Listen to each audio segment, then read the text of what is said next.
Good morning, class. This is your chapter 22 review. We will have chapters 22, 23, and 24. Chapter 22 is on our Texas legislature. Our structure of our Texas legislature, just like it is for our national, is that it's bicameral. Bicameral means that it is two, so bi meaning two. So we have two chambers. One is the House of Representatives and one is the Senate. In our House of Representatives, it consists of 150 members in the state of Texas. It raises money for the state and it can impeach government officials if necessary. In the Senate, we have 31 members in the Senate that represent the state of Texas here in our state legislature. They confirm government appointments and they're also part of the impeachment trial. The Texas legislature sessions, they meet every 2 years, so it's biennial. They meet for 140 days. And in the event that the governor needs a special session to happen, if Congress is not in session, then the governor can call that and it can last for only 30 days.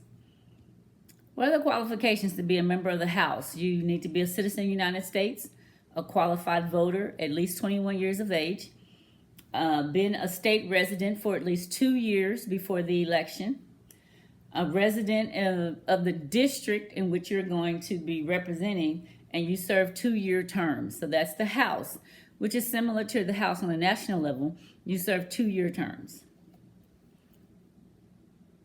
For state senator, you have to also be a U.S. citizen, qualified voter. You have to have lived in the state for 5 years if you want to be a senator, a 1-year resident of your district, at least 26 years old, and you have a 4-year term, which is different from the national level. On the national level is 6 years, but on the state level for the state of Texas, the Senate seat is for 4 years. In the House of Representatives and the leadership, you have your House Speaker. It's a 2-year term. What do they do? Much as they do on the national level. They appoint committee chairs. They appoint all members of the committee. When they are in session, they recognize who's on the floor and who gets to speak. They assign the different bills to the committee. So if there's an issue that is happening in the state that needs a bill or a law to be changed, it goes through the House before it goes to the Senate. In the state Senate, the lieutenant governor is the head of the Senate and is the elected position statewide. The Senate, that particular person, the lieutenant governor, appoints our committee chairs and committee members. If there is a tie on the Senate floor between the Senate members, the lieutenant governor is the one that will break the tie.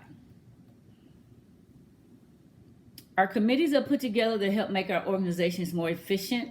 They do specialize on certain areas specifically, like Medicare or a Medicaid expansion. They make focus on education issues, the border crisis, things of that nature. The committees draft bills and then they revise them. So they bring up a topic, it decides, yes, this requires more attention. Let's investigate, let's come up with something that could address the problem. And so that's what they do. And then they have hearings about what the information is that they found out. The pay and compensation is about $600 a month, roughly about $7,200 a year. They do get $118 a day for expenses while they are in session. And then if they are driving their own vehicle, their mileage rate is the same as it is for all other state employees. Some of the personal characteristics of our legislature, they are usually they are lawyers or business people because they need a job that requires them to have some flexibility.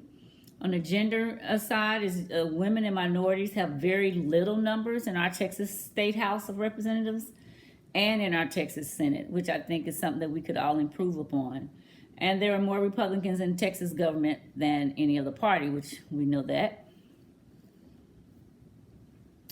So as you have learned, if you ever taken federal government, how a bill becomes a law, the bill is drafted. It has to be sponsored by someone in the legislature. Once that person sponsors a bill, the bill is read in front of the legislative body, and it's read on 3 consecutive days. If the bill has merit and it gets through the first round, then that bill is brought to a particular committee.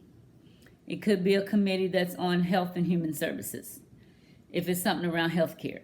Then they hold public hearings about the bill. They decide, committees decide what happens to the bill. And let's say it goes and it's on a good track. Then the House has to put it on the calendar, if it's deemed necessary, on their House calendar, and or if it was initiated on the Senate side, the Senate procedural calendar. On the House calendar, it's a daily calendar. It sends notices to all the members 36 hours before a bill is heard. So if they're going to hear a bill on Friday, then they will have sent out that information today to let people know that there is going to be a hearing on this bill. So 36 hours before a bill will be heard is not 3 days. I read that as 3 days. That's not true. 36 hours before the bill is heard. So if they want to hear a bill on Friday, then they need to at least inform the people by Thursday. Votes are taken to determine whether or not the bill will be placed on the calendar. Under the Senate procedural calendar, that is set by the Senate itself. So once the bill reaches the floor, it just has a sponsor. That sponsor has 20 minutes to talk about the bill. Then questions are asked. Members can ask different questions about it. It's a 10-minute limit from each member in the House. There are no time limits on how long somebody in the Senate can ask questions and talk. Once it's been completed, the sponsor of the bill closes the debate. And that's a 20-minute process, which means they're probably closing it, addressing issues that may have come up during the questioning period. Excuse me. Then a vote happens. And during the session, the third reading of the bill is done. When both the House and the Senate has approved a bill, it goes to the governor for the governor to sign or veto.